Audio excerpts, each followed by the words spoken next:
We'll be broadcasting this out. We'll broadcast this out on Facebook and also on YouTube for people that aren't able to make it tonight. Um,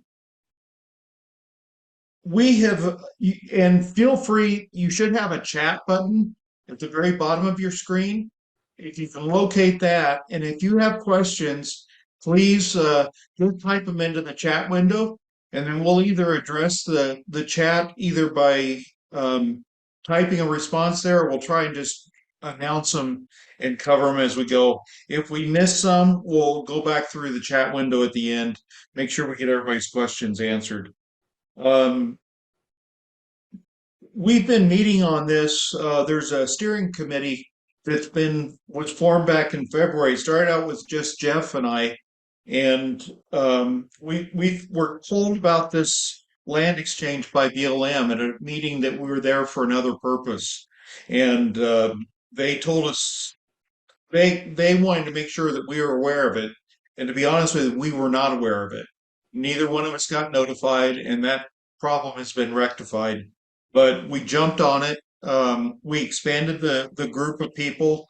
We've added to the group, we've added Rich Klein from Trail Hero, Milt Thompson from Dixie Four-Wheel Drive, Casey Lofthouse has been added to the group, Steve Jacobs from Tri-State ATV, and Steve Maxfield from MX2.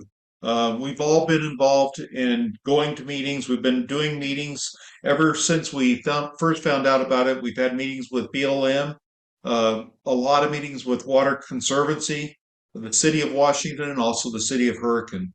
So we've been very, very busy. This has been front and center for both Jeff and I, and the whole team has had their focus on it. There's been, this is a really important issue, and there's been a lot of scuttlebutt, I guess, and a lot of misinformation. So one of the things we want to do is we want to try and clear up the misinformation. So when you're writing comments, they're pertinent comments to actually what we've determined the facts on the ground are. And I've got to tell you, the facts have been sort of evolving because this is a very complicated arrangement. This land exchange actually involves four parties. It involves a private landowner that has 89 acres up near Green Springs. It's owned through a trust. The trust is named His Family Matters. The private owner's name is Alan Carter. At one time, we thought it was Bob Brennan. It is not Bob Brennan. Um, Bob Brennan has nothing to do with this. And the second participant in this exchange is Washington County Water District. They would actually be the recipient of the land that BLM is giving up on Sand Mountain in Warner Valley. They would receive, right now, the way it is, they would receive about 1,050 acres. I'll talk a little bit more about that as we get more into the meeting. The third party is Washington County. They're acting as a facilitator. So they're acting as I guess, the broker that puts all the parties together and handles all the transactions. They also have committed that they will contribute financially to make the deal happen. And then the fourth party is BLM. So, and BLM is a part in the actual exchange. So BLM would take over the 89 acres, which has been designated as desert habitat, protected desert habitat.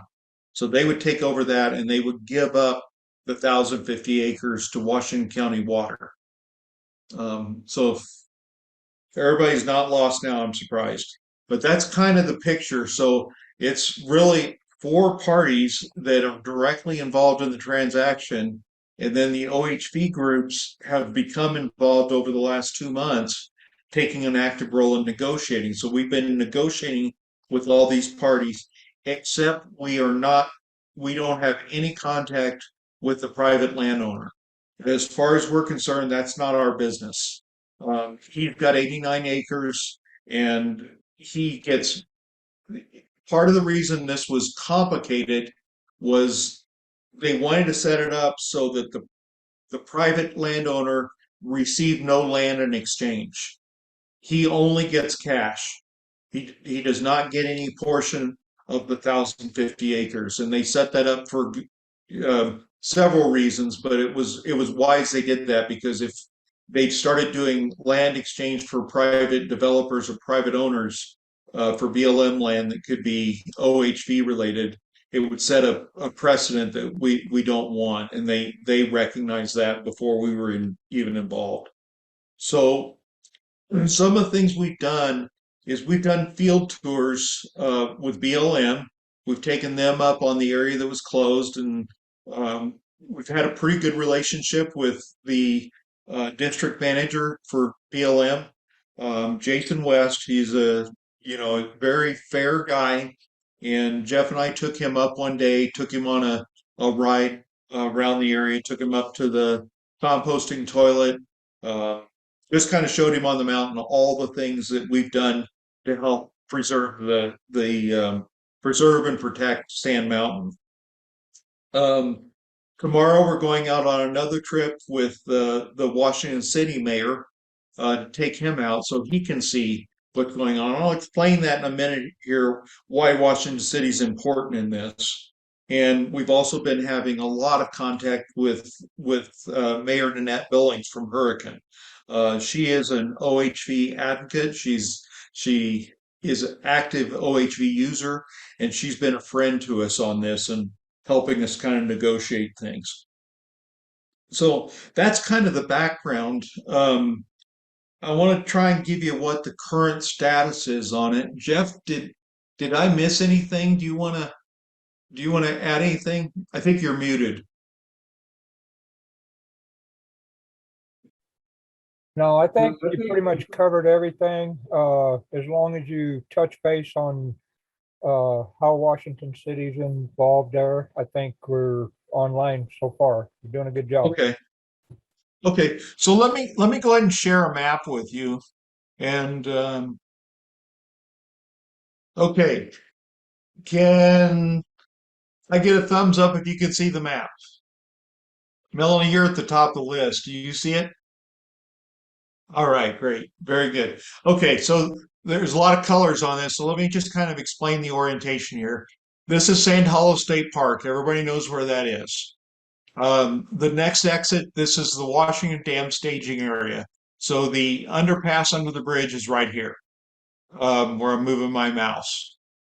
The um, the area that BLM is proposing to exchange is this outlined area in the red and the green. So it's kind of this area that I'm going around here. There was some confusion at the beginning because originally they told us it was going to be this red area, and then in February they added this green area. Well, the reason is a little complicated, but the legal description that they had really wasn't for the red area. So they've corrected it and expanded it out to the green area, which matches the legal description of what they're proposing to exchange. Now, one of the things, let me kind of give you some more basics here. So the reservoir picture is shown here, and this is based upon drawings that were last done in 2015. So in 2015, they did some cost analysis projections and determined how tall the dam would be and where that would put the water line. So the water line at this level is about 2,940 feet in elevation. So that's kind of what shows here. And that is kind of the sweet spot in the cost to acre feet of water that they would get out of the reservoir. So that's how they determine that 2,940 elevation level. Now I mentioned about I'll give you just a little bit more geography. So this is the Long Valley Washington Dam area where people are always camping. So typically we may see 250, 300 vehicles out there camping on any given weekend, especially a busy weekend. We have a couple trails that people use to get up here to the top of Sand Mountain. One of them is the Fault Line Trail, which is this line here that I'm tracing. we were told years ago, I think in 2011, that that would be underwater. So when we found that out, UPLA, DRATS, and I think Trail Heroes involved in this, we cut in a new trail, and that's the Ridgeline Trail. And this was cut in so that we had access when the dam was built. So that's an existing trail. It's probably not in the greatest shape because most people use fault line, but we're going to be addressing that. But anyway, that's kind of the geography. Now I mentioned, why is Washington City involved? And this was kind of a revelation when we found this out. We knew that Washington City had an annexation plan for the Washington City limits, but we didn't know how extensive it was. And this kind of taupe colored outline that you see, it goes all the way around Sand Mountain. It goes, this is where the dinosaur tracks are. It goes all the way to the Arizona border. It's a huge area. And this is all part of Washington City's annexation plan. And it includes the pipeline road and a good portion of the Ridgeline, the West Rim Trail. So when we found out that Washington City is planning to annex this, our immediate thought was, why did they want this? To build houses. That was our conclusion. Um, they've all denied that they have any plans to do that, but I am sure that everybody here in the room trusts the government to do everything that they say. So we it's trust but verify, right? So what we've been doing is we've been trying to do a number of different things. So one of the things we've talked to BLM about is if they could reduce the size of this land um, exchange up here. And they have made some concessions on that. Unfortunately, I didn't have the new map yet. We just found this out yesterday that they were able to cut some of it back, but I'm not really sure. It's not going to be enough to solve all of our problems, but um, we don't think it's going to be as much of a problem with who owns the land. Let me tell you what we've already got an agreement with. And this agreement has been reached with BLM. It's been reached with Washington County Water, and Washington City was in the meeting that we had yesterday. That was the first meeting that they've been in. But the things that we have been asking for are that we have continued open OHV access throughout this entire area here. So we want to make sure that we don't just have these trails open. We want to make sure that we have open OHV access, because a lot of users are starting to develop trails from Pipeline Road up to West Rim. They're starting to cut in new trails, especially with the dirt bike people. They're starting to cut in trails there. So that's one thing that we have insisted on from the very beginning, is we don't want designated trails to be open. We want it to remain open OHV. The second thing is we want to make sure that we have continued access to the area from the Washington Dam area. And they have also agreed to that. They have committed that we will continue to have access. There is a possibility, because they have not solidified exactly where the dam will be. It could move north, it could move south. And what they've committed to us, if we can't use the Ridgeline Trail, they will build us a brand new trail to have access from Washington Dam. They've agreed to that. They've also agreed to put in a staging area that will be in proximity to that whatever trail is usable for access. So they've agreed to do that. Probably be something like, we haven't talked about the size. It'll probably be something about half the size of the Waddy's Corral staging area is what we're thinking, 2 to 3 acres. Um, the The other thing is putting in a restroom. We feel it's very important to get a restroom at this staging area. They agreed yesterday at our meeting that they will maintain or that they will keep the restroom that's here at the intersection of West Rim and Pipeline Road. So we haven't talked about who's going to maintain them, who's going to stock them with toilet paper, do all the clean outs, all that. But that's something we need to be able to resolve. So that's on our list for the future things. Um, the fourth thing that we had as a demand is no homes or development in its entire area. And they have agreed to that. Um,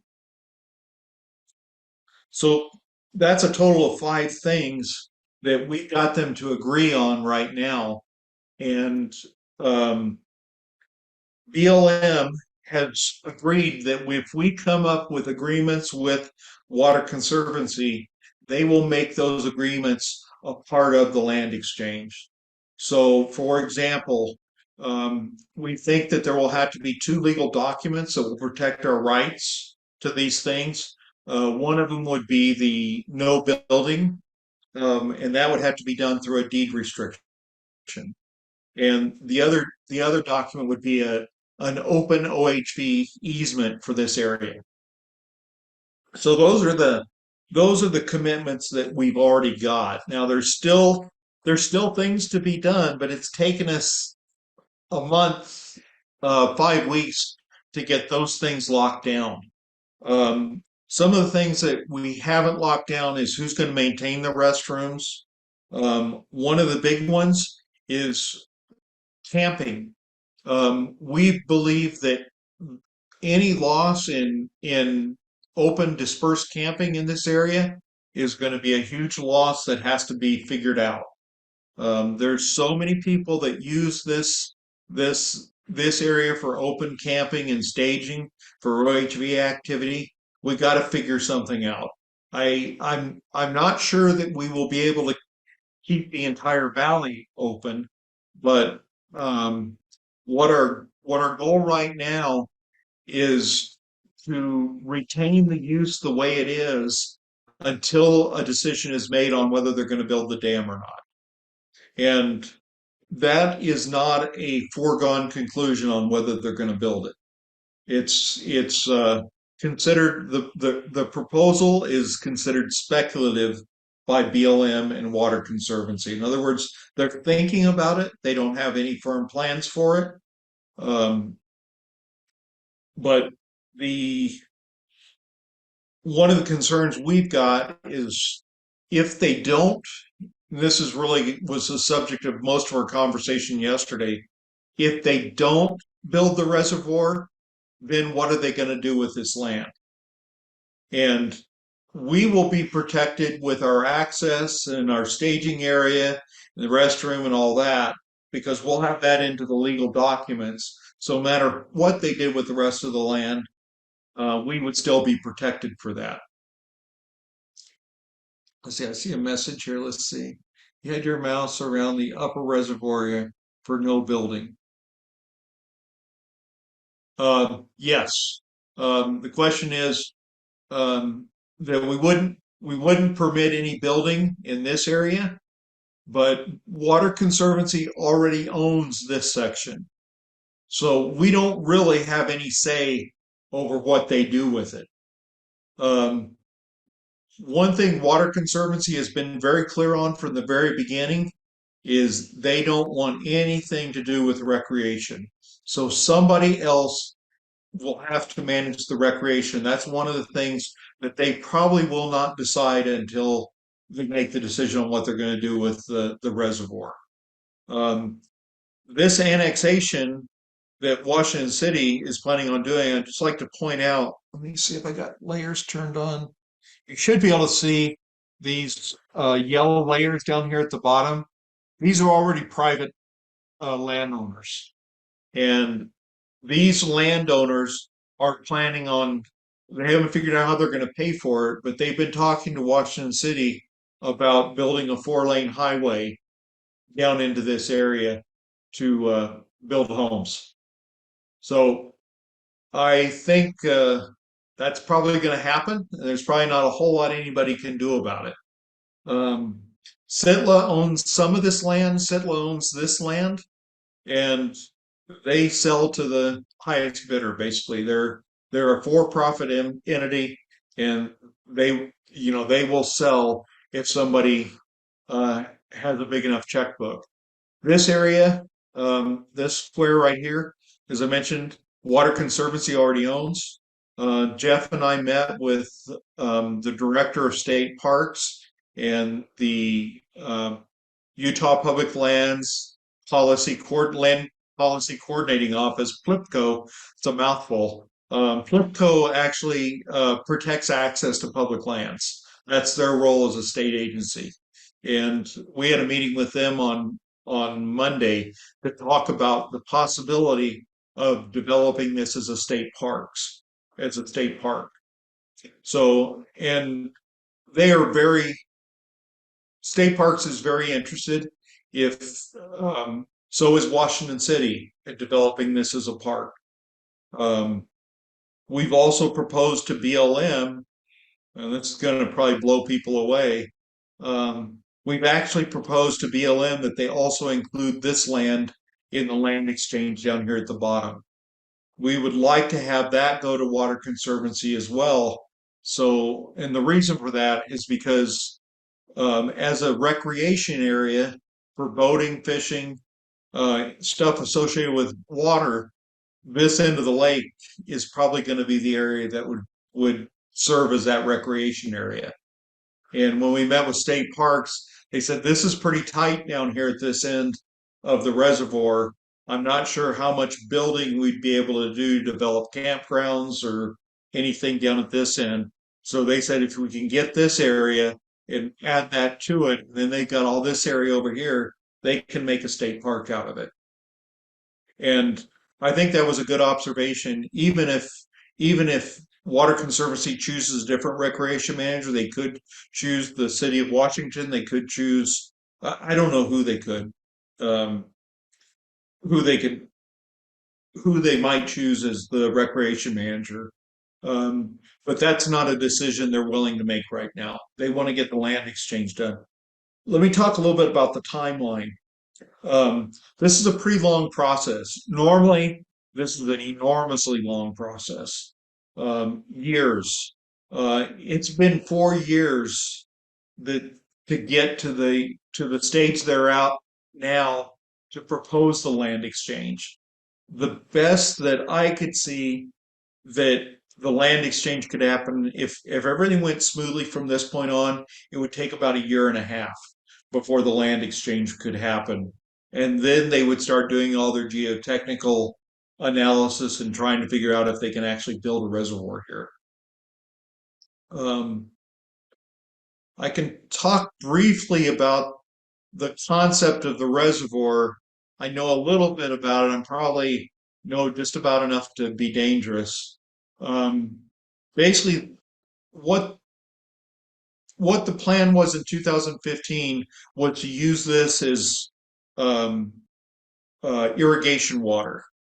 They may be able to use it as drinking water, as culinary water now.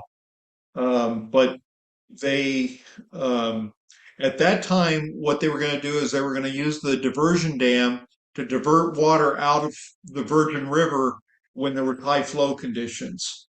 So when the water was really flowing and there was really low water usage, they would divert water, they would put it into a settling pond that would be right here. They would let the sediment settle out of the water, and then they would pump it into the reservoir, and then as they needed it, they would pump it back out. Um, they have some kind of a um, new method of refining the water. It might be able to be in drinking water. Now, but it's so tentative right now. They don't know whether it's drinking water or culinary water. I don't think it really matters. Their plans from the Water Conservancy is that it would be multi-use reservoir. It'd be both motorized and non-motorized recreation. So in general, UPLA is okay as long as it stays as recreation. If it stays as recreation, we believe that the reservoir is a necessary evil that we need, and we're not pushing against the reservoir. Uh, we're only pushing to preserve OHV access. Um, okay, so let's say that we've made all these agreements, and um, the next step is trying to get them reduced into writing that's agreeable to both sides. We've talked to our attorney, and he says that it should be a fairly simple process to draw up the legal documents that would require that. Um, what will happen next is um, the environmentalists right now are not opposing us in our plans, but they will at some point. So at some point, the environmentalists will come in and they'll give their opinions and their arguments. And that'll be another level of debate and protest and everything else. But right now, what we're trying to do is we're trying to reach an agreement with BLM and Water Conservancy so that we can move ahead and use our basis as the agreement to work on. Um, we're sure that we're going to get pushback at some point, but it's not right now. Um, the current scoping process that we're going through right now is an extra step in the NEPA process. Because it's a land exchange, they have an additional scoping process at the beginning of that land exchange. So this scoping process is very important because the same issues that we bring up in this scoping process will be admissible in the next scoping process. But not only do we have comments that can be submitted through the 19th next week, we will also have two more comment periods um, that are coming up. And that'll probably be, one of them will probably be late summer that we'll have the next one. And then the third one would be maybe the end of the year, first of next year. They are moving much faster on this because they want to have access to decide whether they can use this for water. I think they have 7 locations they're looking at right now for where they're wanting to put water. Um, so we'll have lots of time for appeal, but right now the most important thing for us is that we get comments in. Those comments are really important. I want to thank everybody that sent in comments because um, I've been getting copies on many of them have been sent through the Stop Sand Mountain sale. When you copied those comments, we get an opportunity to read those. It's been very helpful in us drafting our position statements. Um, and we can't get an extension for this comment period. So if we don't make comments now, we have to wait till the end of the summer, and by then we're going to have a draft agreement. So it's much easier to make changes before the draft agreement is done because once the draft agreement comes down, then it becomes more challenging. Right now, it's kind of an open, anything's fair game at this point. Let me see. So, um, see what some of the questions are here. Let's see. Did I answer that one? Yes, we're very concerned about proximity to OHV and any other use such as housing. We're very aware of what happens in areas that have OHV next to houses. We know what happened in Pismo. We know what happens in Moab. We're very aware of that, and we've made them aware of it. So we want to preserve separation between those uses.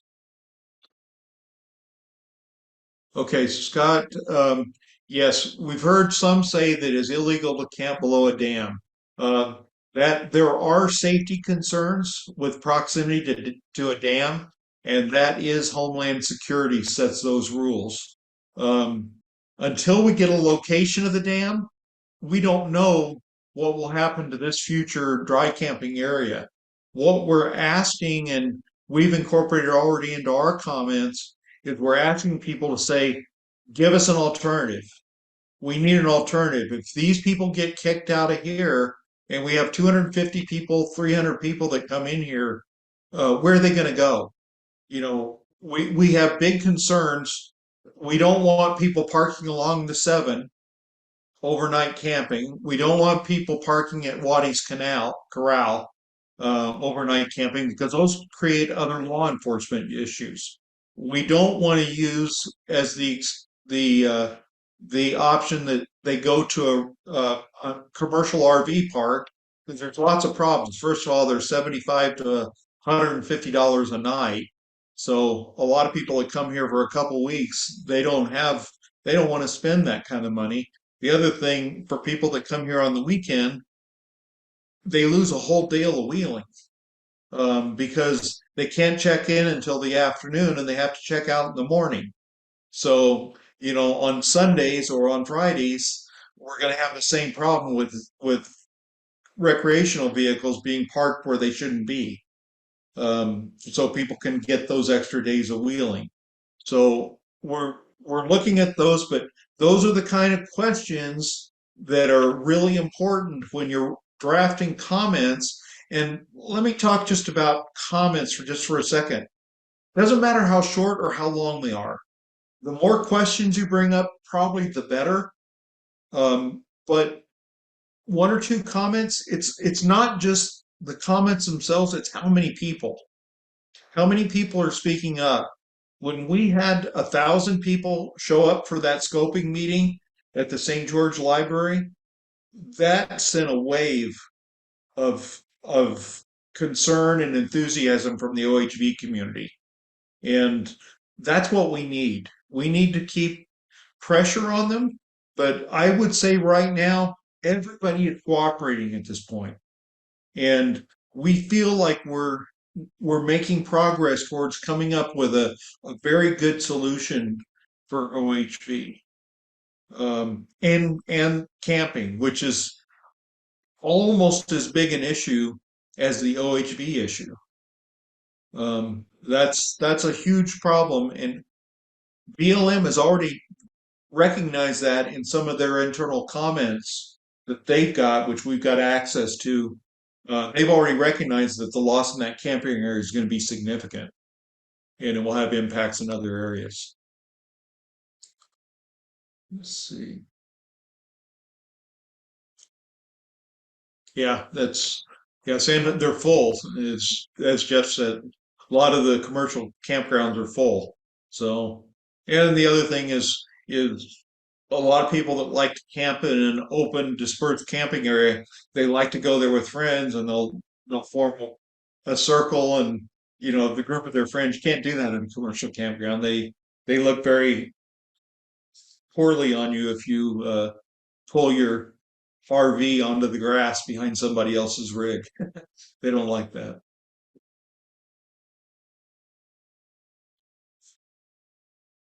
Jeff, what have I missed?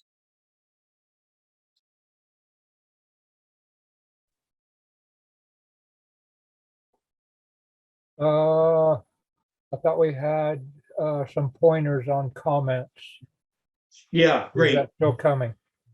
No, I'm glad you brought it up. So the best source for potential comments is on the Utah PLA website. There's 2 articles that are very good. The very latest article will always be the most recent comments that UPLA has posted. We had a let me just go to that real quick so everybody can see what I'm talking about.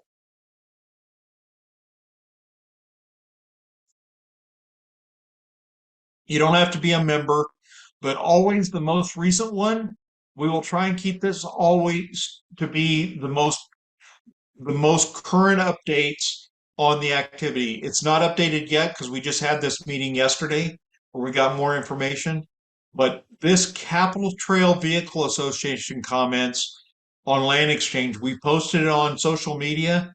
Um, this this was an unsolicited review that we got from Montana, and this is an incredible resource. They have gone through so many different elements of OHV access issues. They've got if the so if you're looking for sources, you can find all the stimulation you need. If you need more than 41 pages, call me because I've got a job for you. It's they've asked some really pointed questions, including things that are really down in the weeds, like things like how does it affect mental health? Lots of different issues that if outdoor recreation is curtailed, what will that do to mental health? Um, so they've got a lot of stuff. Oh yeah, that's Jeff. Very good point. It's Don't go to one of these pages and copy and paste 41 pages into your comments. Please don't do that. Look for it for ideas, put it in your own words. 2 or 3 good comments. If everybody does 2 or 3 good comments, that's fantastic. I think my comments are right now at about 20 pages because I'm writing for an agency, so it's a lot more in depth. But if you just do 2, 3, 4, 5, 6, 10, whatever you got time for, but they should be the things that are most important to you. Don't pick something you think, oh, that one's a good one. Pick it because it means something to you. Because the next stage in the comments, the next round of scoping comments will be more personal. You should then really speak about what it means to you. And let's get the science, the questions they should be asking on whether they approve this land exchange in this first round. And what they will use these comments for is they use this to craft their environmental analysis. So these are the questions that BLM has to answer during their process of going through the environmental analysis. Some people call it an environmental impact study. They're kind of the same. An environmental analysis is just a shorter version of it. It's a little bit simpler, it's quicker, it's less expensive. And what will happen is there's if there's too many issues they can't resolve with an environmental analysis, it will automatically go to an environmental impact study, which will take longer and it's more involved. But um, we have lots of opportunities for comments, but the comment that's not made is the one that's the most important. That's really what we need to focus on for the next week.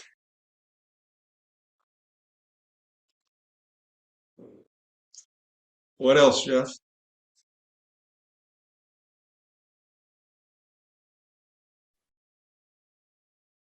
I think you pretty much got it covered.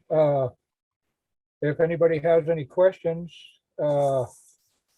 make sure you type them in before we sign off, so we can get them answered.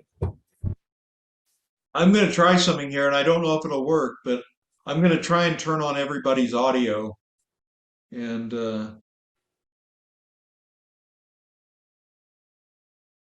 okay, so if you have a question you want to ask us, you should be able to click to unmute yourself and be able to ask it.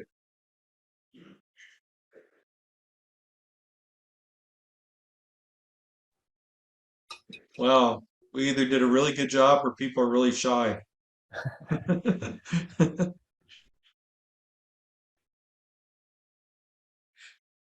Yeah, if nobody has any questions, we will be sharing this out on Facebook and also on YouTube. So if you have a friend that would like to listen to it, feel free to refer them to you. It'll also be posted on our website. Um, we'll be sending out a constant contact to update everybody on the progress. those will probably go out either Sunday or Monday. Um, and thank you for everybody's engagement. You know, the people that are here are the people that matter. Yeah, Melanie. Could you clear up the statement made, and it was made by some, I'm not gonna name any names, that this land exchange is a done deal. Is this actually a done deal? No, Thank you. it's a long ways from being a done deal. Okay, Is there pressure to make it happen? Absolutely. okay. I And watched a video the other day and they said it was a done deal, and I keep hearing conflicting, no, so I just make sure we know what we're talking about. So, Thank you. so if this gets too complicated, it will be forced to go to an EIS. Okay. The EIS costs several $1,000,000 and it takes 3 to 5 years.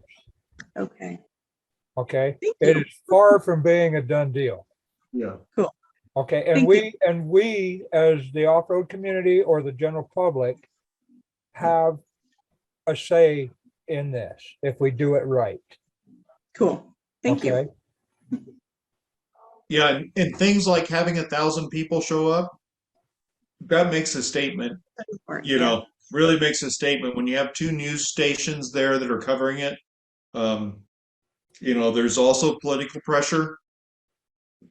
City of Washington, you know, the mayor called me the day after we met with him and said, we just want to clear something up. We do not want to fight with the OHV community, you know, because they have to be reelected. And if the OHV community is really strong, we band together.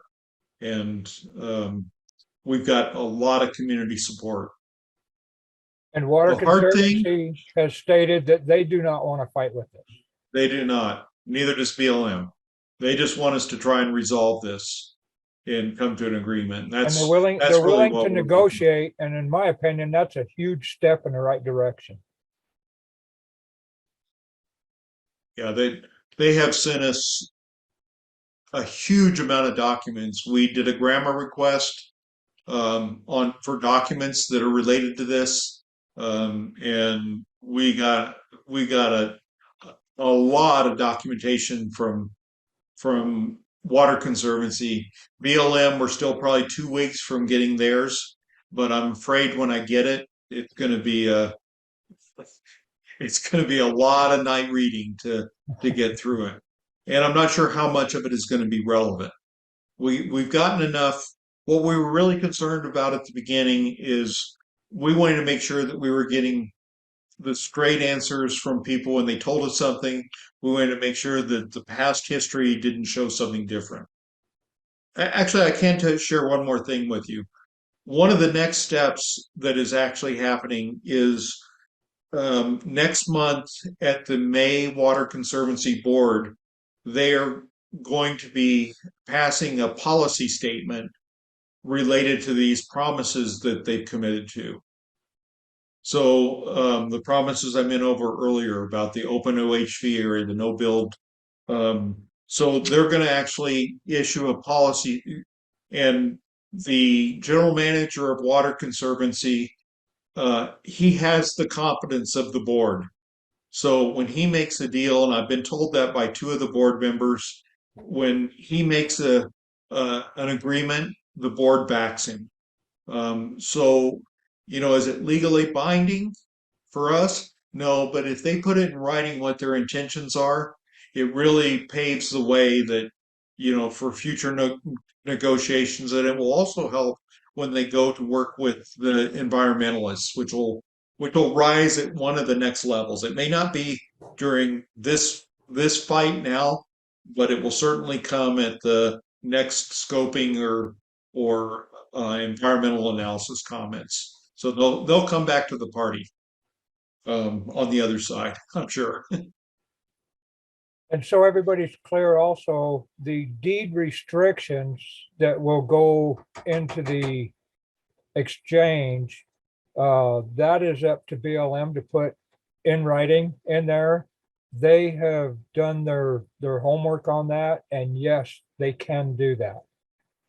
So we're moving in the right direction. All right.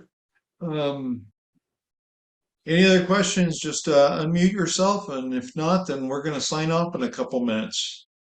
It's always good when you can finish a meeting in less time than you allot for it. Thanks, everybody. Have a good evening. And if you have any questions that come up or any concerns, the best way to reach me is just send me an email. My email is all over our website. It's all over social media.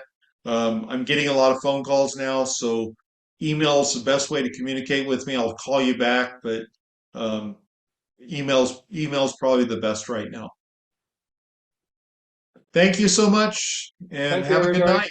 We'll see you on the trail. Together, we will win. But we can't do it without you. Learn how you can help at utahpla.com/help.